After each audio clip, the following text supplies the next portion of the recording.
ГСП онлайн. Городские новости сейчас. Детский смех, улыбки, дружба и игры. Что может быть лучше в преддверии лета для юных ухтинцев?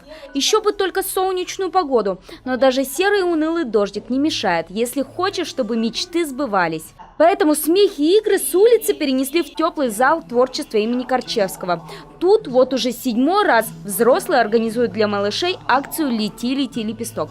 Это фраза из всем известного мультфильма «Цветик-семицветик». Правда, сегодня сказочный цветок бумажный в руках аниматоров, задача которых не просто развеселить, а сделать собравшихся ребят ближе.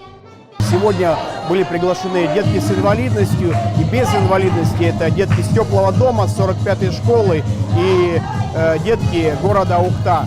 В таком хорошем уровне развивается инклюзия, то есть в чем мы и участвуем, скажем так, вот, в своем виде, скажем так, в этой акции. То есть детки с инвалидностью общаются с обычными детьми. Это нормально, так должно быть в принципе.